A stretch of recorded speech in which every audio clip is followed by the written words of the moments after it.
This is a wild story. This is a wild story. And I just wanted to get back into the hotel room to at least be able to get my antibiotics and have somewhere to stay. He completely ignored me for the rest of the night, locked me out of the hotel room, wouldn't let me in, and slept with another woman in it. While you're outside banging on the door? Yeah, while I'm trying to get in. This I can confirm, yeah? Back doors were getting blown clean off. And I got some fruitcake. Let me in! Let me in! How could you do this? You know, like a strangled cat. Like, give me a break. I said, before I went out, what was going to happen? You know what they say about Stephen Bear? That guy just don't miss. He just don't miss. I went and laid on a sunbed for a bit crying, and then in the end I managed to find Theo and our other friend's room, and I was like, guys, like, they're in a double bed anyway, two geezers. I'm like, can I come in? I'm crying, like I don't know what to do. Like I also didn't have any of my money or anything, that was all in the room. And it got to about 8 a.m, and he come rushing in the room and just acted like, are you okay? Where have you been? Like, oh, I don't know what you're talking about. There wasn't a girl in my room. Acted like none of that had happened. Oh, whoa. Theo was outside the door saying, what are you doing? What are you doing? Like, what are you doing? Like, it was mad. And imagine, yeah, you know, like the hair's getting pulled. Bear was going to town. Tried to flop it, bruv. But don't worry, yeah, trust me. It was a mad night. And I can confirm, in the morning, he was in his bed, Theo's bed. And I was like, you alright? Oh, fucking hell. Of that had happened. And I was like, this is actually, because he knows I know that it just happened. And I was like, this is actually like not someone who's a normal person. It's just making a joke out of a situation. Like, imagine, yeah, I've told someone what I'm gonna do. Rumours are true. Bear don't miss. Don't be surprised when I do it. He was warned. Ah! Ah! Fucking hell. Woo, easy. And I actually saw the girl who he took back to the room in reception as I was leaving. She had all love bites on her. She was only young. And I remember just thinking, I had a chat with her and I was like, she was like, oh, I didn't know you was with him. I said, listen, I'm not with him. I was standing in a hotel room with him, but you've done nothing wrong. You've just met him.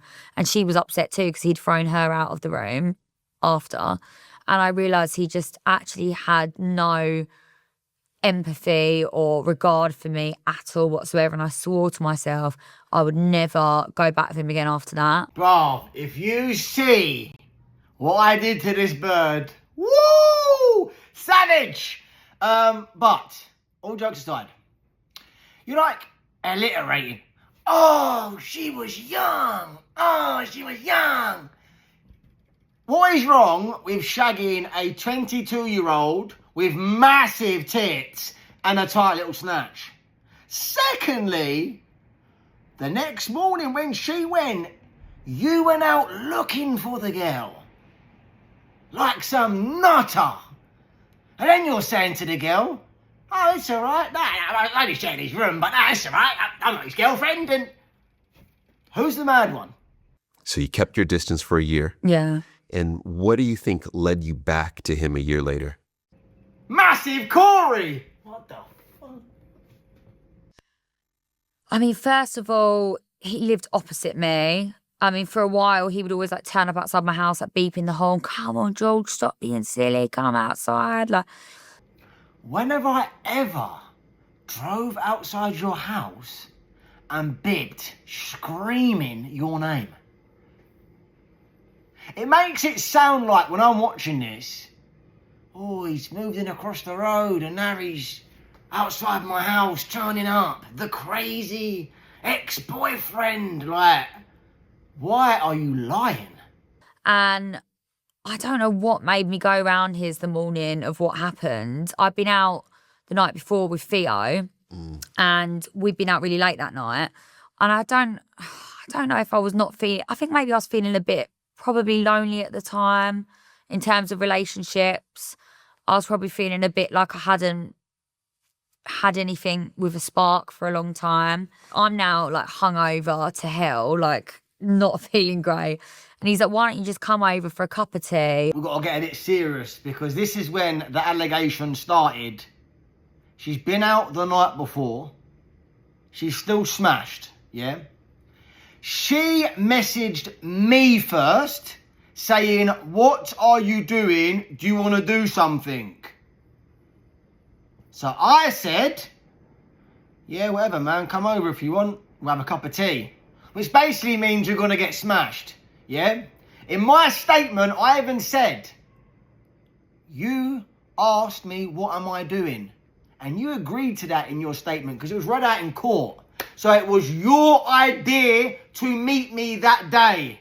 Let's just get this clear.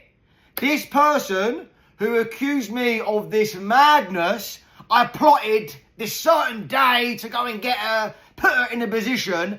This is when the lies and the madness has started. And already in this podcast, she hasn't even told you guys. She asked me, what am I doing? And like, we'll just talk about things that have happened in the past or whatever. You know, I'm feeling rubbish. You are too. What's the worst that can happen? And I was on my own that day. I was about to spend like a whole day in bed watching, I don't know, depressing films or something. I thought I'll just go over there and get your back doors blown clean off. What started off as a cup of tea in my gym gear led to me then going to, like, he said, look, we'll go get the car wash. Let's just go get the car wash, his car. So I'm in my gym stuff. And then he pulled up outside a restaurant and was like, right, we're going for lunch. And then we've ended up drinking at lunch, but like a lot. He's ordering shots, like a lot was going on. We've ended up going back to his. It felt like a never-ending day, but a day where, you know, I definitely thought he was unhinged. So the fact so far is, she messaged me to see what am I doing. It was in my statement, in court, it was read out. This is the truth. She's agreed to this. Yes, this is what happened. We've been out all day, yeah? Drinking. She was drinking the night before. She's carried on till the next day, still drinking, yeah? I'm drinking. We're both smashed. Cocktails, tequilas, dinner, yeah?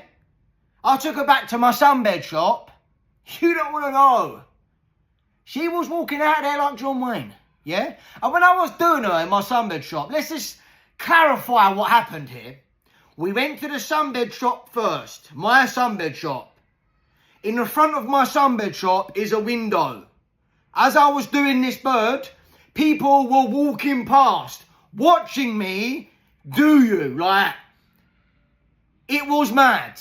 But this is what happened. I even said this in the court. She went to my sunbed shop first. You know what I mean? And then at the end of it, right? Oh, never-ending day. We're getting drinks, we're having dinner. Like, sounds like a bloody good day if you ask me. But then, I definitely think he's unhinged.